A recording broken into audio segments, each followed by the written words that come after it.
پاکستان میں جاری national bank کے پینشنرز کے احتجاج کی۔ وزیر اعظم پاکستان جناب عمران خان صاحب نے جب سے منصب اقتدار سنبھالا ہے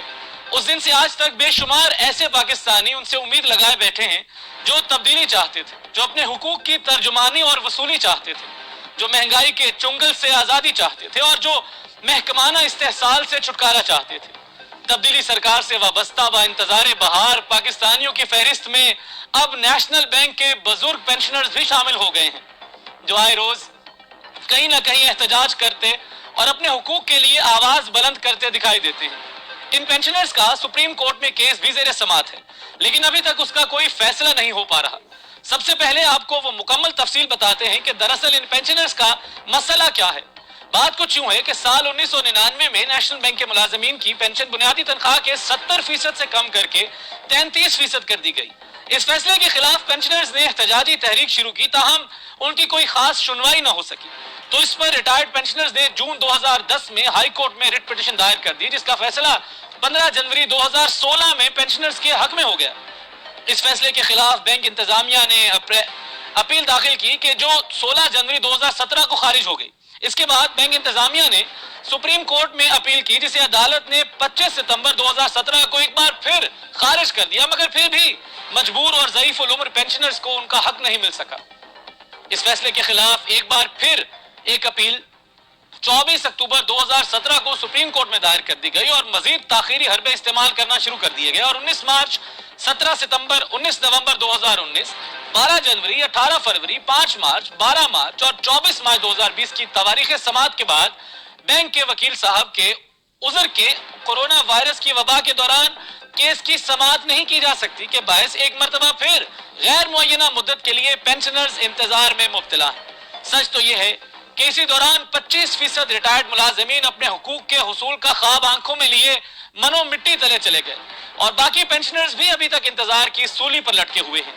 پینشنرز کا یہ کہنا ہے کہ نیشنل بینک نے اربوں روپے وکلا کو فیسوں کی مد میں ادا کر دی ہے، لیکن ان کا حق دینے سے انکاری ہے۔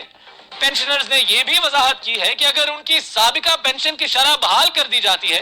تو اس سے نیشنل بینک کو یا حکومت پاکستان کو یا قومی خزانے کو کوئی فرق نہیں پڑے گا، بلکہ یہ انہی کے پیسے ہیں۔ ملازمین کا تو یہ بھی کہنا ہے کہ ان کی تنخواہوں میں سے کٹوتی کی جاتی رہی ہے، جس کا ایک فنڈ قائم ہوا اور ایک وقت میں اس کی مالیت 55 ارب روپے تک پہنچ چکی تھی۔ ملازمین جو پینشن مانگتے ہیں یہ وہی رقوم ہیں جو ان کی تنخواہوں سے ہر ماہ کاٹی جاتی رہی۔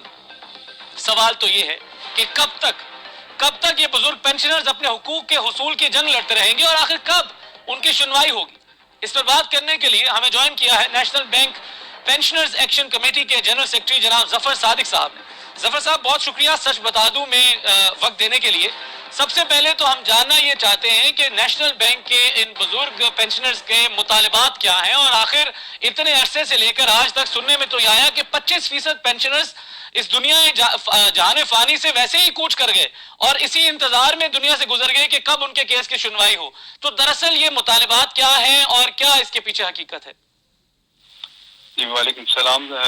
صدر بھائی، آپ نے بہت مہربانی کی ہم پر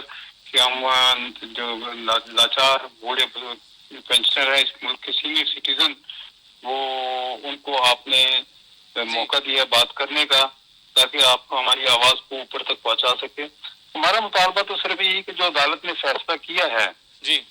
اس عدالتی فیصلے کو امپلیمنٹ کیا جائے، ٹھیک ہے، اور ہمیں اس کے علاوہ ہمیں اور کوئی ضرورت نہیں ہے کسی بھی بات کی۔ دوسری بات جو ہے نا اس میں سب سے اہم پینشن کے علاوہ پینشن کے معاملے میں آپ نے بہت زبردست باتیں بتا دی،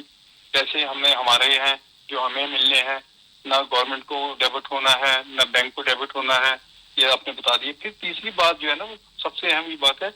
بجٹ میں سالانہ انکریز جو ہوتی ہے جی وہ بھی نہیں ہمیں دیتے۔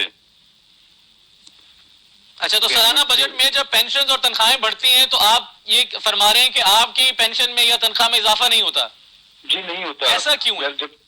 یہ ہماری جو بینک کے صدر جو ہے نا عارف عثمانی، یہ ان کے بارے میں خیر کورٹ میں کیس چل رہا ہے کہ ان کی تعیناتی کے خلاف، مگر حقیقت میں یہ بات میں بڑے اوپنلی بتا رہا ہوں، یہ انہوں نے خود بتایا ہوا ہے کہ اسد عمر ان کے دوست ہیں، اسد عمر نے ہی ان کو بینک کا پریزیڈنٹ لگایا ہے، اور بورڈ کے جو چیئرمین ہے زبیر سومرو، بورڈ آف ڈائریکٹر کے چیئرمین زبیر سومرو صاحب جو ہے نا، وہ 97 میں یو پی ایل کے صدر تھے،